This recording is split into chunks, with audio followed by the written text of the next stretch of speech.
अस्सलामुअलैकुम, welcome to my YouTube channel doctor Mohammad Saleh Faridis here. उम्मीद है आप सब लोग खैरियत से होंगे। आज की इस वीडियो में हम बात करने लगे हैं नी पेन या घुटने की दर्द के हवाले से।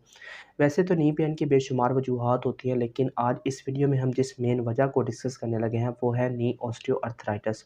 आपने अपनी फैमिली में या अपने इर्द-गिर्द बेशुमार ऐसे पेशेंट्स को देखा होगा, जब भी वो किसी डॉक्टर के पास नी पेन की कंप्लेंट लेके जाते हैं तो डॉक्टर आगे से डायग्नोज़ करता है कि आपको तो नी ऑस्टियोआर्थराइटिस है। तो फिर आपके ज़हन में ये सवाल आता होगा कि नी ऑस्टियोआर्थराइटिस जो है ये है क्या?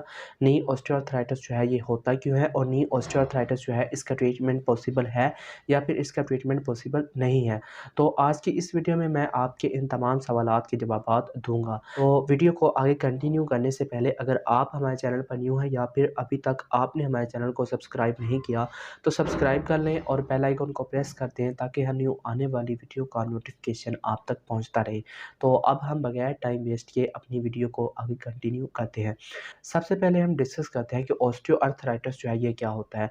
ऑस्टियोआर्थराइटिस बेसिकली ये एक डिजेनरेटिव जॉइंट डिजीज़ है जिसमें wear and tear of articular cartilage जो है वो स्टार्ट हो जाता है। आर्टिकुलर कार्टिलेज क्या होता है?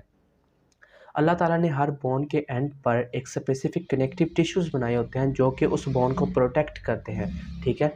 जब उनका डैमेज स्टार्ट होता है तो उसके बाद ऑस्टियोआर्थराइटिस जो है उसके डेवलपमेंट के चांसेस बहुत ज़्यादा इंक्रीज़ हो जाते हैं। जब एक बोन किसी दूसरी बोन के ऊपर मूवमेंट करती है तो आर्टिकुलर कार्टिलेज जो है वो उस दौरान उसको प्रोटेक्ट करता है, फ्रिक्शन को रिड्यूस करता है और फ्लेक्सिबिलिटी जो है उसको इंक्रीज़ करता है, ठीक है? मूवमेंट जो है उसको प्रॉपर करने में वो हेल्प करता है। लेकिन जब इस आर्टिकुलर कार्टिलेज जो है उसका डैमेज स्टार्ट हो जाता है तो उसके बाद ऑस्टियोआर्थराइटिस जो है उसके डेवलपमेंट के चांसेस बहुत ज़्यादा इंक्रीज़ हो जाते हैं। अगर हम एक नॉर्मल पर्सन के नी जॉइंट की बात करें तो वो हमें कुछ इस तरह का दिखाई देता है, और अगर हम एक ऑस्टियोआर्थराइटिस से अफेक्टेड पर्सन के नी जॉइंट की बात करें तो वो हमें कुछ इस तरह का दिखाई देगा जिसमें आर्टिकुलर कार्टिलेज जो है वो प्रॉपर्ली डैमेज हो चुका होता है, जिसकी वजह से ऑस्टियोआर्थराइटिस जो है वो डेवलप हो जाता है। नेक्स्ट हम डिस्कस करते हैं काजेज़ ऑफ ऑस्टियोआर्थराइटिस। ऑस्टियोआर्थराइटिस की काजेज़ क्या हो सकती हैं?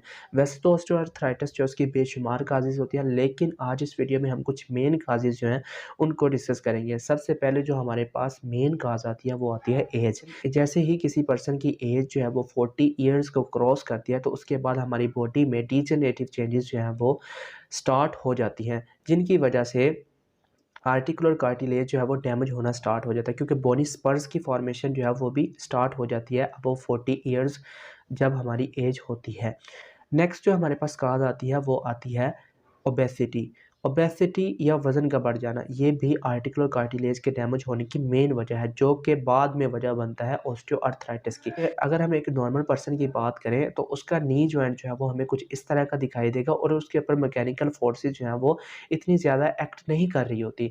लेकिन अगर हम एक ओबेस पर्सन की बात करें तो उसमें क्या होता है कि मैकेनिकल फोर्सेस जो है वो इंक्रीज़ हो जाती है, जिनकी वजह से आर्टिकुलर कार्टिलेज जो है वो डैमेज होना स्टार्ट हो जाता है और बाद में वो ऑस्टियोआर्थराइटिस की डेवलपमेंट की वजह बनता है।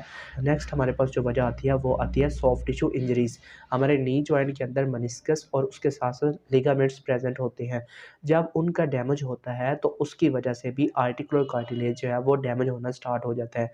क्योंकि उनके डैमेज की वजह से जब मूवमेंट होती है तो एक बोन दूसरी बोन के ऊपर रगड़ खाती है, और जब वो रगड़ खाती है तो उसके बाद आर्टिकुलर कार्टिलेज डैमेज होना स्टार्ट हो जाता है।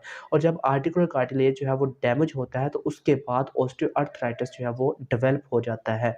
ये भी एक मेन वजह है नी ऑस्टियोआर्थराइटिस के डेवलपमेंट की। नेक्स्ट हमारे पास आते हैं sign and symptoms of knee osteoarthritis. हम हर नी पेन को नी ऑस्टियोआर्थराइटिस में इंक्लूड नहीं करते। कुछ ऐसे साइन एंड सिम्पटम्स हैं जिनकी बेसिस पर हम ये डिसाइड करते हैं कि ये नी ऑस्टियोआर्थराइटिस है या फिर ये कोई और डिज़ीज़ है। तो ये कुछ साइन एंड सिम्पटम्स हैं जिनकी बेसिस पर हम ये डिसाइड करते हैं। Number 1 pain, number 2 swelling, number 3 stiffness, number 4 loss of flexibility, मतलब मूवमेंट जो है उनका लॉस हो जाता है। नंबर 5 बोनी स्पर्स की फॉर्मेशन। अगर हम एक नॉर्मल पर्सन के एक्सरे की बात करें तो हमें वो एक्सरे जो है वो कुछ इस तरह का दिखाई देगा, जिसमें एक प्रॉपर जॉइंट शेप होती है, जिसमें एक प्रॉपर जॉइंट स्पेस होती है। लेकिन अगर हम एक ऑस्टियोआर्थराइटिस से अफेक्टेड पर्सन की नी जॉइंट की बात करें तो वो हमें कुछ इस तरह का दिखाई देगा, जिसमें जॉइंट स्पेस जो है वो रिड्यूस हुई होती है, बोनी स्पर्स की फॉर्मेशन हुई होती है और आर्टिकुलर कार्टिलेज जो है वो प्रॉपर्ली डैमेज हो चुका होता है, जिसकी वजह से ऑस्टियोआर्थराइटिस जो है वो डेवलप हो जाता है। नेक्स्ट जो हमारे पास आता है वो है क्रेपिटेशंस। अगर क्रैकिंग साउंड्स का आना, आवाज़ों का आना, जॉइंट में से आवाज़ों का आना, अगर तो ये क्रेपिटेशंस जो हैं ये विदाउट पेन है तो फिर तो ये एक नॉर्मल चीज़ है, फिर ज़्यादा परेशान होने वाली बात नहीं है। लेकिन अगर ये क्रेपिटेशंस जो हैं विद पेन है, पेन के साथ हैं, तो फिर ये ऑस्टियोआर्थराइटिस की डेवलपमेंट या फिर ये ऑस्टियोआर्थराइटिस के पॉजिटिव होने का साइन है। ये थी sign and symptoms of osteoarthritis. Next हम बात करते हैं ट्रीटमेंट ऑफ ऑस्टियोआर्थराइटिस। आज की इस वीडियो में हम कुछ मेन ट्रीटमेंट्स जो हैं उनके हवाले से डिस्कस करेंगे। सबसे पहले हम जिस ट्रीटमेंट को डिस्कस करने लगे हैं वो है फिजियोथेरेपी।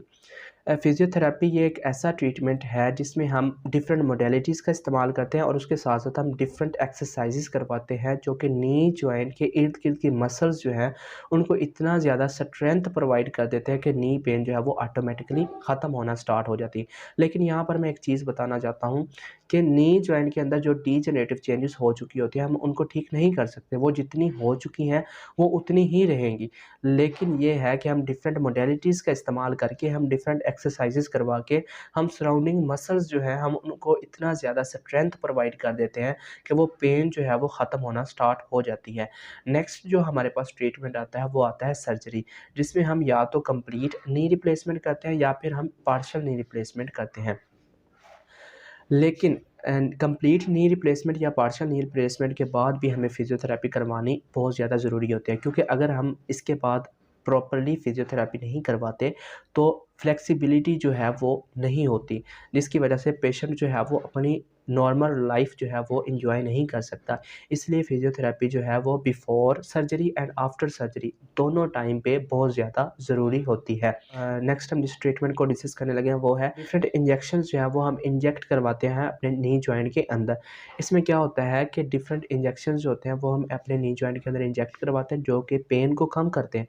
लेकिन ये वक्ती तौर पर पेन कम होती है, जैसे ही इन इंजेक्शंस का असर ख़त्म होता है तो पेन दोबारा से स्टार्ट हो जाती है। इसलिए ये एक प्रॉपर ट्रीटमेंट नहीं होता। ये था नी ऑस्टियोआर्थराइटिस। अगर आप या आपके इर्द-गिर्द कोई भी पर्सन इस तरह की किसी भी किस्म की प्रॉब्लम का सामना कर रहा है तो वो इस दिए गए नंबर पर राब्ता करके हमसे अपनी प्रॉब्लम जो है वो डिस्कस कर सकता है।